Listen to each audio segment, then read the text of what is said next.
What's happening with it, everybody? Y'all already know I'm back with another one. Rolly Romero and Oscar De La Hoya meet to discuss a huge pay-per-view showdown for Ryan Garcia. Yeah, it might be going down. We're going to talk about it in this video. But before we do that, make sure that you hit my like button and subscribe to the channel if you're not already subbed to the channel. So this past weekend, Rollie and Oscar met. Now, we all know ever since Ryan Garcia had his big mega fight with Gervonta Davis, they did like 1.4 million pay-per-view buys. Everybody been trying to make the big fights happen. And Rollie, as soon as he saw that pay-per-view number, even though Rollie had a fight coming up, Rollie was trying to jump in the mix and he started calling out Ryan. We all know that Ryan said that he wasn't going to fight at 135 no more. He was moving up to 140-pound weight division, where Rollie was already at. Now, we know that Rollie and Ryan, they already had history back in the day because they had some sparring wars that everybody can go on YouTube and you can go see their sparring. It looked like that Rollie was controlling the sparring, but it was only, a couple minutes or maybe a minute clip. So we don't know what really happened. But back in the day, right? Years ago, when Rollie first came on the scene, when people really didn't even know who he was, he came on the scene calling out Ryan Garcia. He came on the scene from the jump saying that he wanted smoke with Ryan Garcia. So this is nothing new. But now, this is a pay-per-view fight if it happens. Now, this past weekend, Golden Boy Promotions, they had some fights and Rollie was at the fights. And he got a chance to meet with Oscar De La Hoya, and they discussed having the pay-per-view fight between him and Ryan Garcia. Now, also, with that being said, Ryan Garcia, he's also answered the call out, and he said that he beating Rollie's ass, and he's doing it for Barroso. Barroso is the 60-year-old man that Rollie last fought, and he got robbed. He was beating Rollie clearly. He dropped Rollie and hurt him early on in the fight in the 4th round, and then in the 9th round, they started exchanging. Rollie caught Barroso with some, and then Rollie pushed him down. Wasn't even a knockdown. He pushed him down, and they called it a knockdown. Barroso got up, right? They started exchanging again. Rollie was missing all his shots, didn't land nothing, and then the referee just runs in there, and he stops the fight. Now, when that happened, I told everybody, because everybody was crying about they robbed Barroso for a win. Barroso was about to become the champion because in that fight, Rollie became the WBA champion, right? And a lot of people felt that they robbed Barroso, the 60-year-old man. But I told everybody, I said, y'all got to understand what's going on. They wasn't about to let that 60-year-old man beat Rollie and be a champion. They can't promote him. Who they gonna put him in the ring against? You know what I'm saying? They can't make no money off of him. But Rollie, even though he can't fight, even though he got a paper glass chin, they can promote Rollie. As long as they can get money out of you, as long as you can put asses in the seats, that's what they're going to do in boxing. Boxing is about money, politics, and who can put asses in the seats.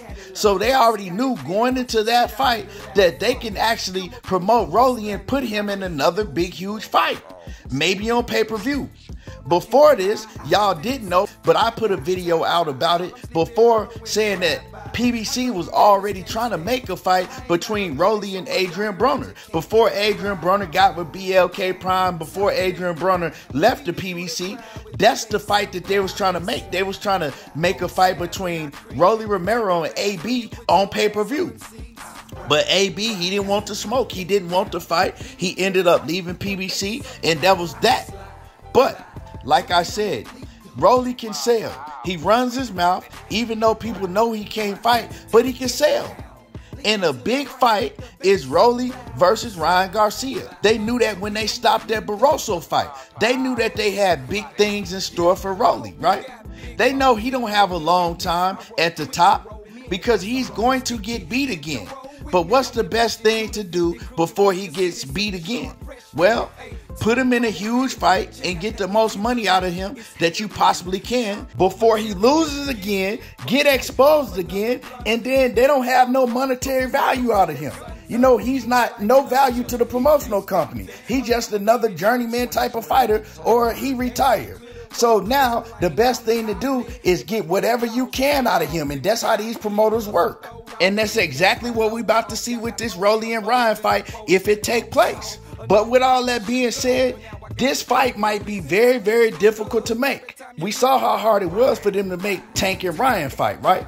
It took them months to make that fight. It was on, it was off, they was getting into it. You had Oscar De La Hoya going all on Twitter saying that he was going to expose Al Heyman in the PBC. You had Leonard Ellaby in the PBC side saying that Oscar was trying to do everything that he could to stop the Ryan and Tank fight from happening. And you also seen them display that they didn't like working with Oscar De La Hoya. Right? You know what I'm saying? They had nothing good to say about Oscar after the Tank and Ryan Garcia fight went down. And Oscar didn't have nothing good to say about PBC. So I'm looking at this fight. This ain't even as big as Tank and Ryan Garcia. You know what I'm saying? I think Rollie and Ryan is a big fight, but it ain't nowhere near big as Tank and Ryan.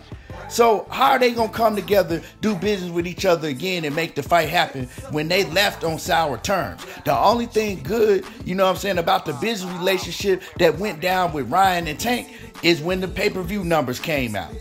You know what I'm talking about? They ain't had nothing good to say about each other. So this going to be a fight that's going to be very, very hard to make. But when you look at the situation for Oscar De La Hoya, you can't put Ryan Garcia back on regular DAZN. You got to put him on pay-per-view.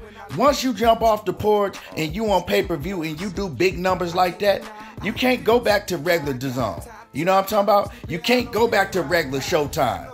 You can't do that. Like, look at Tank. Once Tank started doing pay-per-view, he ain't never went back on regular Showtime because once you jump off the porch, you out there. You know what I'm talking about? Once you in the deep water, you got to stay out there and swim with them sharks. So Oscar De La Hoya, he came out talking about that, oh yeah, you know, we got 4 opponents. Who would y'all like to see Ryan Garcia fight? Well, I don't know why you asking that question because Ryan Garcia already told Oscar who he want to fight.